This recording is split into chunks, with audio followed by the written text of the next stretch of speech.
Morning, everybody. June 27th, Monday, heading out of Port Aransas Harbor here with Captain Matt Downs, Mr. Tommy back here. We got Lee back here. We're going to head out. Red Snapper season's open in federal waters, so we're going to go do a little bit of rod and reel. We got those on board. We got some dive gear, got the spear guns on board, so we're going to go shoot a few red snapper and anything else dumb enough to swim up close to us. But weather looks nice and calm. Seas today are supposed to be 2 foot with the wind being negligible, but it's only going to last for the day, then it's going to turn to crap again. So we'll get out there and get our fish while we can. See you soon.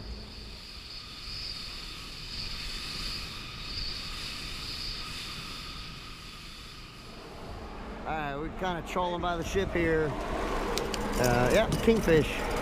Trolling the ship at the anchorage here on the way out just to see what's home, and brought up a little king there. He's a little feisty. Hey everybody, let's get right into the diving here. So we went out about a week ago, same location from my previous video, to Big Red, which is was a oil jacket, which is the legs that hold up an oil rig above water. This has been cut down and laid on the bottom on its side. You can get it. The water's really clear here. It's better than my previous video. The viz is a little bit better. You can see pretty much the whole rig from here. It's a pretty large structure, but it is laid over on its side. But it's kind of perfect depth for spearfishing because the top of it's right about 60 feet. There's more of these around this location, but the others are a little bit deeper. And when you get down near that murky layer on bottom, as those deeper rigs kind of barely stick up out of that stuff, so they're a little harder to dive. But here again, the water is pretty amazing. That's Matt Downs there. You saw as I was approaching. Little gray triggerfish there coming up. They're hanging out there. We got a fish on the stringer there, as you can see from a previous diver, and the triggers are trying to just hang out and get some freebies here. So we went out again. This was just to kind of get out here and shoot a couple red snapper. I'm kind of going out here by myself on this one. Matt's in the water at the same time as me, but we're not quite following each other around. So on my previous video, I was going down with my daughter to this corner, letting her get some practice shots in. I'm going to go right back down to that same corner. I know there's snapper down in that corner, and there's structure I can lay on. So what I'm doing right now is I've already pushed off that structure. I'm already descending.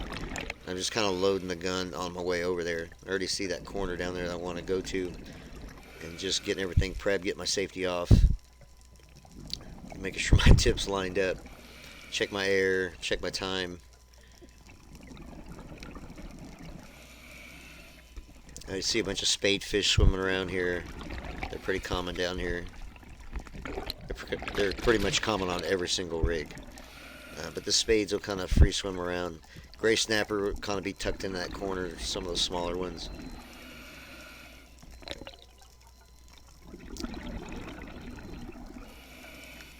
So I know down in this murk, just like my previous video, those snapper down the murk, you kind of see them coming out of it now. One guy would come up to take a look at me, and he caught it there. Oh.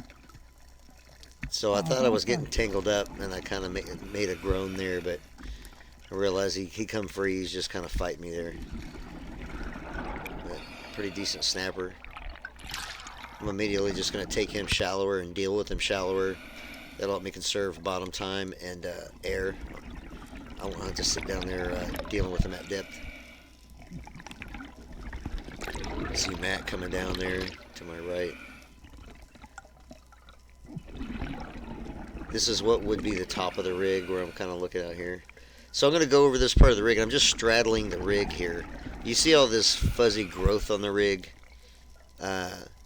You better have a wetsuit on if you're going to straddle that stuff, rub against it. Even with your hands, just rubbing your hands up against that stuff. There's a lot of stuff in there that will kind of sting you. It don't last for a long time, but it's unpleasant as it stings you, almost like nettle. So there's like some hydroids in there, I believe. So anyway, of course, I'm stringing a fish. Here come the gray triggerfish. They're always got to come in.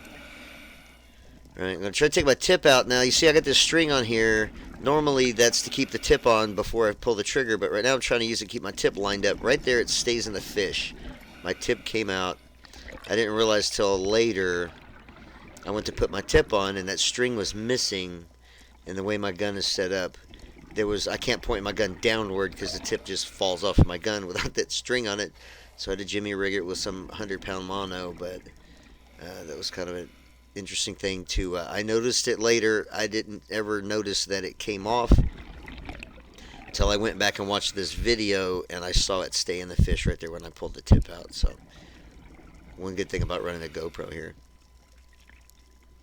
So there's a couple of spot fin butterflies there, a couple sheep's head, and right down here, the old lionfish. I'm starting to see these guys like on every dive. I used to never see these guys on the rigs out here, and now I see multiples on every dive. We've eaten them. They're pretty good to eat, but too much trouble. There's a nice amberjack. Season's closed. He gets a pass. All these other fish swimming around, those are all red snapper. All those. Those are all red snapper. Most of those are legal size, too. But we can only get 2. It's a pretty good view looking up there. We can only get 2, so I'm being kind of picky about the 2 I get. That always bothers me right there, the way those fish spook like that. I never know if if it's from me exhaling or if there's a shark. So this fish right here I want to take a shot at. I'm trying to ease at him. I'm afraid the tip's going to fall off, and he turns away from me right as I'm trying to get it leveled off on him. So I kind of missed that. I was going to shoot that fish, but my tip kind of messed me up there.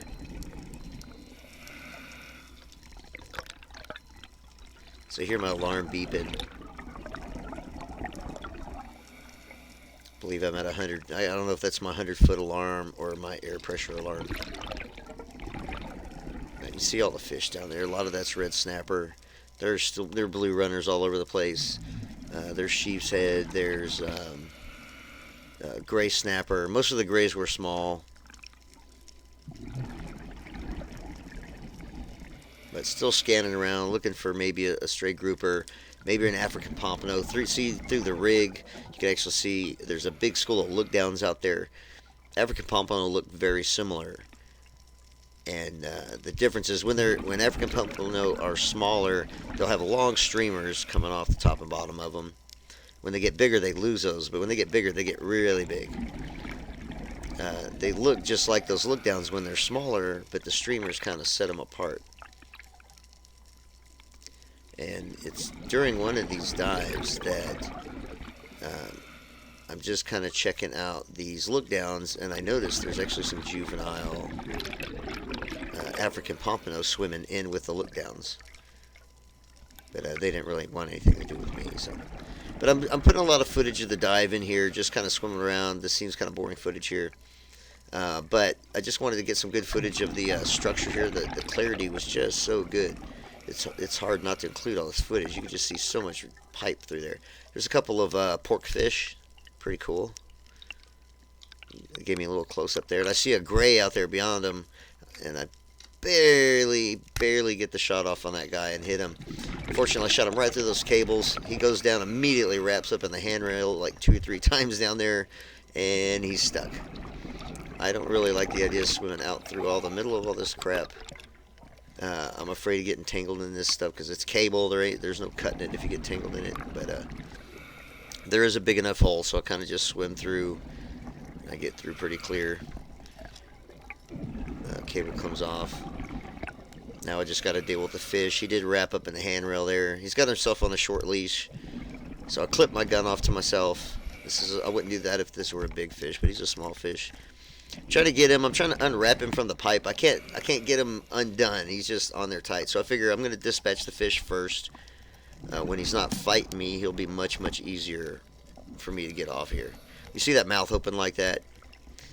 They're done. That means they're done. When you get them in the brain and you get that kill on them, that mouth usually opens up just like that. So I'm trying to get this guy off, and I'm looking at it, and this is a total mess, man.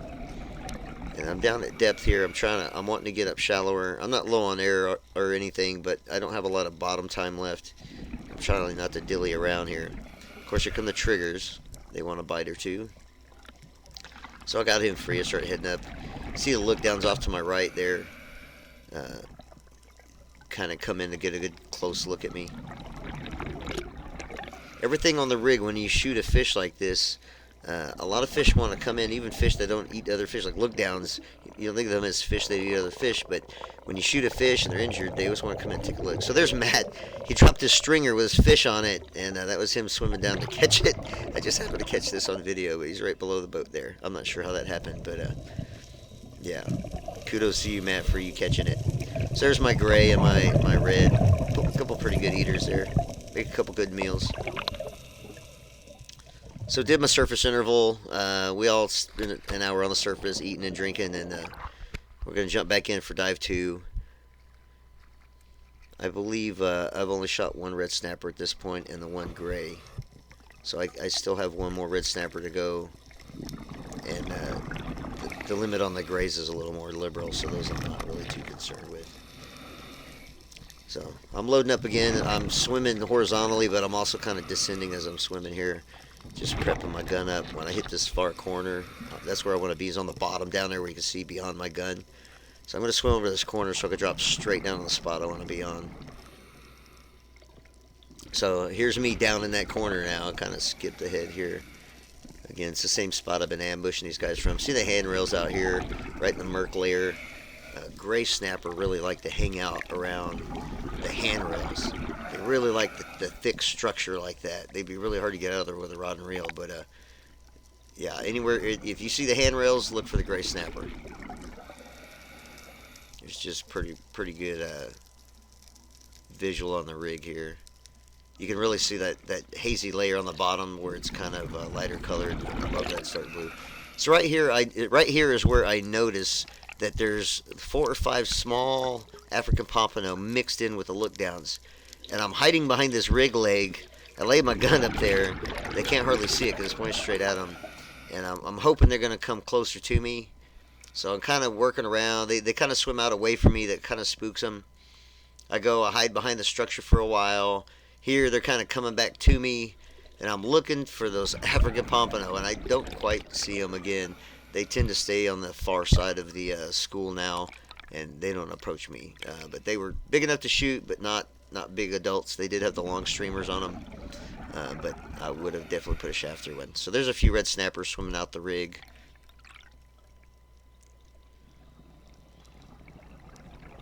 Right, so here I'm about to head up. I get to the line, and I do kind of a last look around here. And as I'm kind of looking around, I see a couple of gray snapper on this far side over here. And I'm contemplating going to shoot at one of these snappers. So I check my air supply.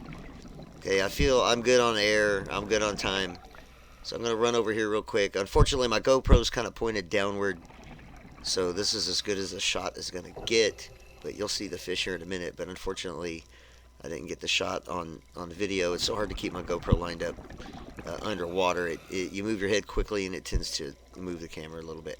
So I'm waiting. So there was 2 of them, and as I approached, they went behind the pipe there, and I'm waiting, and they both ducked behind it. I'm waiting for one of them to pop their head up, and I'm just kind of hovering here, waiting for one of them to come up and look. And there, finally, one of them come up and kind of poked his head up. So I let him have it. He's not as big as the previous gray snapper that I shot on that previous dive, but he's good enough to eat. So that's it. I shoot him. He's coming with me. I'm ready to head on up at this point. See, his guts are kind of hanging out. You see these triggerfish are just harassing the crap out of me and just eating this fish as I'm carrying it, just sucking his guts out like spaghetti. And I had to like wave them off. You had to get about probably 20 feet above the rig before they'll finally, turn around and head back down. But they're pretty voracious. So hitting the surface here, and that's kind of the end of the video. I appreciate you guys for watching, and hope to see you guys next time.